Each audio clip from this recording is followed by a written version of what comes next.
This is the Glatt Properties Podcast, episode 12. I am your host, Bruce Gladhorn. Let's get right into this. Gang, this is going to be a little bit of a longer episode today. We're going to actually be going over doing numbers on a rental property. I'm going to do it in real time for you right here. I apologize for the screw-ups. I apologize for my lack of knowledge of the English language and all that good stuff. But let's go right into this because you can actually make some money off of this episode. Maybe not today, but it will be sometime tomorrow or the days after that.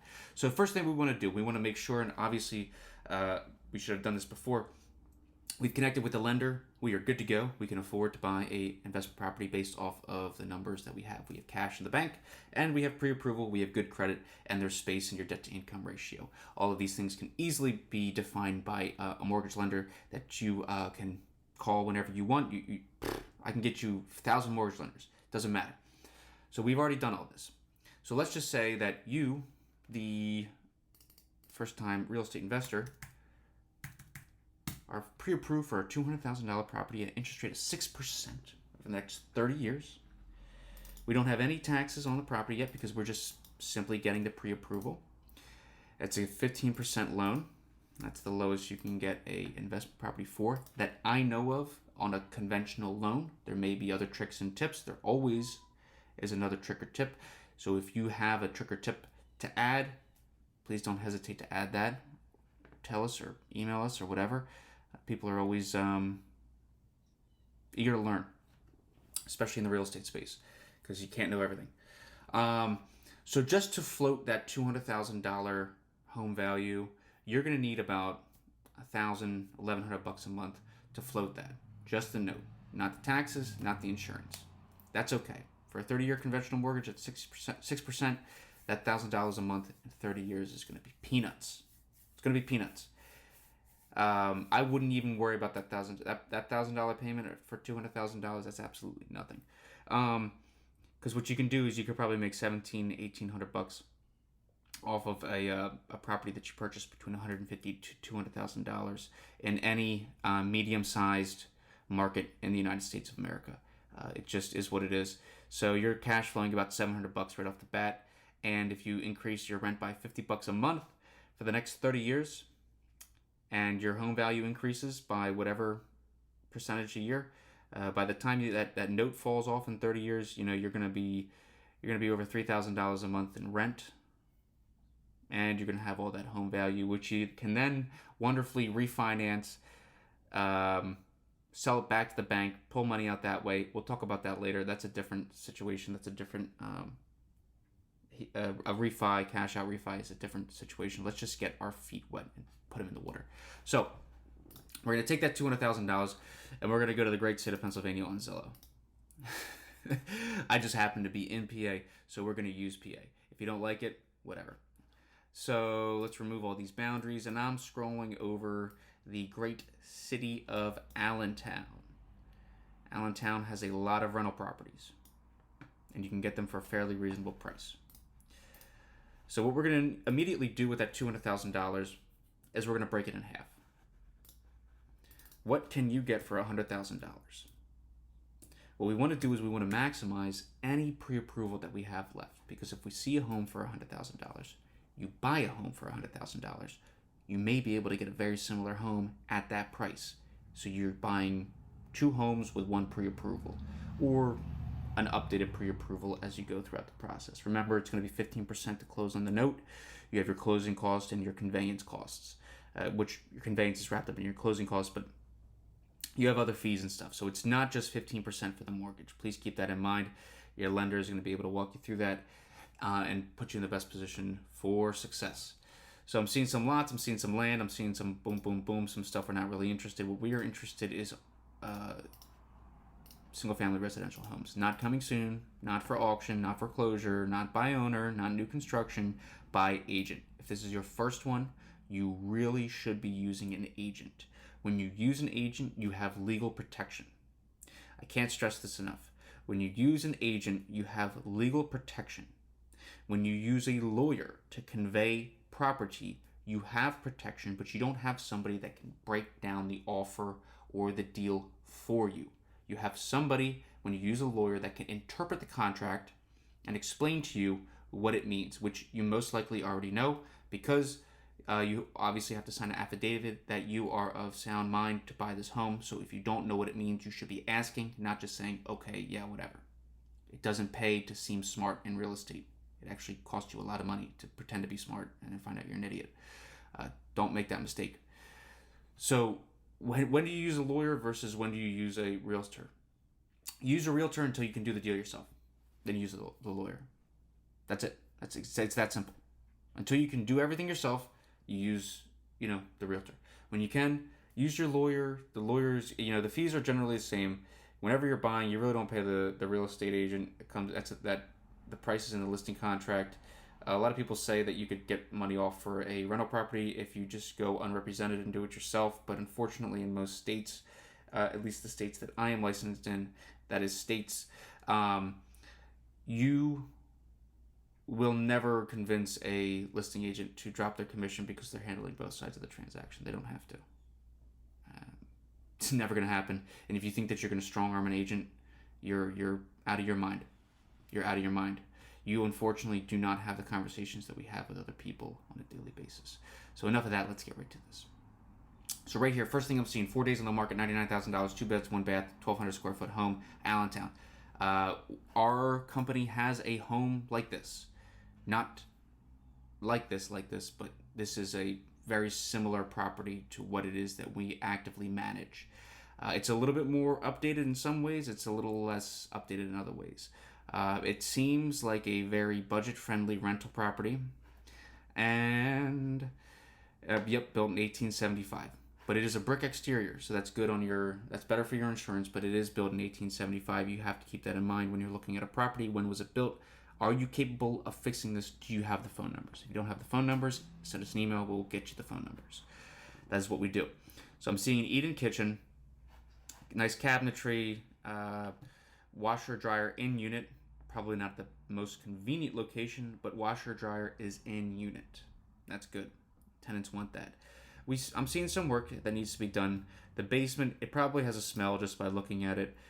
It's got the old stone walls. If you're following along, you're in Allentown, you're under $100,000, and you're looking at homes like that. So you may be looking at the same one, you may not be. I don't see a date on the water heater, which is something that I like to see, but that's okay. So all in all, for $100,000, just right off the bat, it doesn't really look like it's too much work. Maybe a nice little cleaning, have a handyman come through, fix it up, boom, boom, boom, you're in the clear. So let's just offer them $100,000 because that extra $1,000, who cares? It's the bank's money. 15% down, 6% interest rate. Property taxes on this one are probably going to be about $1,700 a year. Oh no, I was completely wrong. Seeing here, it's about $2,900 a year. See, I could be wrong too. Homeowners insurance is probably $850, but I could be wrong because I was already wrong 30 seconds ago. So let's calculate that. All right, so not too bad. Your monthly note is going to be $828 without the PMI. Let's throw a PMI on there. Just put some random 0.05%. It's usually like $50 a month, but we'll say it's about $850. So you're going to rent this bad boy, or you're going to float this bad boy for $800 a month. Not bad. Not the worst thing in the world.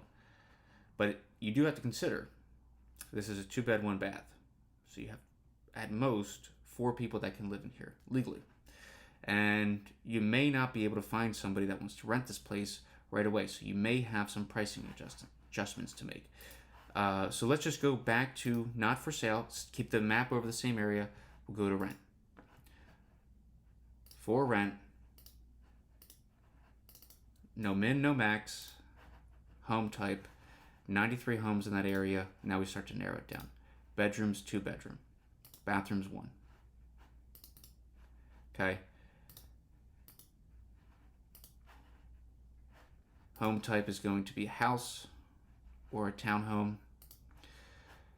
Keep that always paint with a broad brush whenever you're trying to find comps, and then you can always narrow it down later. That's the easiest way to do it. So I'm seeing right here a 3-bed, 1 bath for 1,100 square feet is about $1,350 a month. 2-bed, 1 bath at 780 square feet is $1,200 a month. just initially what I'm seeing is we're looking at about a $1,300 a month payment here from the tenant for your rental income, minus the $831 from that, and you're getting, or we'll just round up to $850. You're getting about $450 if my math is correct on that $1,300 a month. Not bad at all. That's what you're cash flowing. $450 a month, just from what we can see in the numbers, without any tricks and tips to add, money per month to the rent. But that's initially what we're seeing in that current market, and what I would, be seeing or looking at in that particular way. So, would I buy this property? Would I recommend buying this property to somebody? Well, you know what? At $1,300 a month, the rent's only going to go up. The payment is $830. It's only going to go down, especially when the PMI falls off. $850 when the PMI falls off. It's not a bad property to buy if it's the one that you can buy, and you plan on holding it short term and turning it in 1030 and wanting the money. It wouldn't be a bad purchase. But you could find a property that has lower taxes. Maybe is in a different market, maybe outside of Allentown. And your homeowner's insurance, I really wouldn't be too picky about that homeowner's insurance.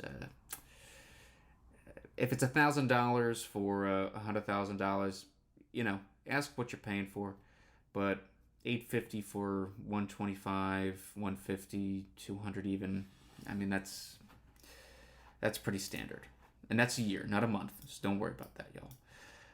But yeah, so that's kind of my idea. But now, I did speak a little fast, so I do apologize, and I probably stumbled over a lot of my words. If you have any questions, send us an email, glattproperties@gmail.com. If you want to hear how to do this again, go back, re-listen to it. If there's something that I wasn't clear about, please let me know. But basically what we're trying to do at the end of any numbers that we're doing is we're trying to forecast out to 5 to 10 years from the cash flow that you could be immediately getting today. Don't tell me about what you could get tomorrow. Tell me about what you've been getting or what you can get today. Then forecast 5 years out and get that number. Forecast 10 years out, get that number. What you want to be doing is you want to be building a roadmap to success just with your financials and just with the numbers, so that you can actually see what you can be expecting if you do your job and maintain the property. There might be some added expenses. A lot of people take out 10% for this, 20% for this, 10% for this, 20% for this. While I am a believer in that, for your first property, which may be your only rental property, you do have a job that is going to allow you to float your primary residence and your rental property. The lender is not going to give you $400,000 if you can barely afford $250,000. They already got in trouble with that in 2008. That's never going to happen again. So don't bet that you're going to get some crazy loan. You're going to default, foreclose, take the cash and run. It's not going to happen. You can pay for the expenses. You can pay for the stuff. There's different tricks and tips. My biggest suggestion, outside of always doing your numbers whenever you're analyzing a property and have that mortgage calculator right there, put all the stuff in and do it that way, is get a, you don't have to create an LLC, but get a 0% credit card for the first year that you get into this business. Get a 0% card.